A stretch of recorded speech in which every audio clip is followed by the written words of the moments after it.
Hello বন্ধুরা, আজকে বানিয়েছিলাম নতুন এক রেসিপি, গুঁড়া মাছের ঝাল। প্রথমেই আমি এখানে একটা কড়াইয়ে সাদা তেল ঢেলে নিলাম, মানে রিফাইন অয়েল। এখানে আমি মাছগুলো ছেড়ে দিচ্ছি। মাছগুলো ভালো করে ভেজে নেব। প্রথমেই একটু ভালো করে নেড়ে চেড়ে নিয়েছি। এখন মাছগুলো আমি তুলে দিচ্ছি। বেশি ভাজতে হবে না, যেহেতু এটা ঝালে ব্যবহার করব, তাই। এবার এইভাবেই আমি সবকটা মাছ অল্প অল্প করে তেলে ভেজে নেব।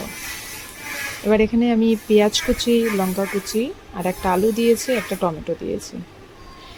এখানে আমি পেঁয়াজ কুচির মধ্যে কড়াইটার মধ্যে দিয়ে দিচ্ছি সর্ষের তেল আর ফোড়নে দিচ্ছি কালো জিরে।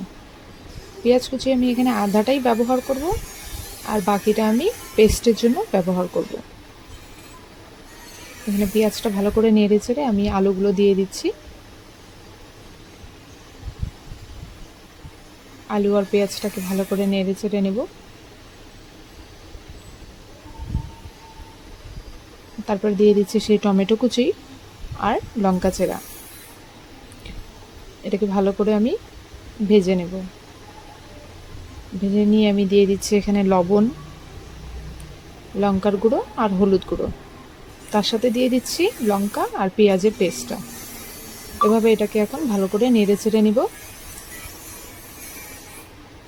এটাকে একটু কষতে দিব যতক্ষণ না তেলটা ছাড়ছে। এভাবে কষাবো। কষানোর পরে এখন আমি দিয়ে দিচ্ছি ফুটনো জল। নর্মালি আমি ফুটনো জলই ব্যবহার করি রান্নার ক্ষেত্রে। এইভাবে যখনই এটা উতলাবে আমি দিয়ে দিচ্ছি সেই মাছগুলো, ভেজে রাখা মাছগুলো দিয়ে আমি এটাকে ভালো করে নেড়ে চেড়ে নেব, যাতে মাছগুলোর মধ্যে ভালো করে জলটা ঢুকে। এভাবে উতলানোর পর আমাদের গুঁড়া মাছের ঝাল রেডি। আপনারা আপনাদের ঝাল হিসাবে লঙ্কা ব্যবহার করতে পারেন।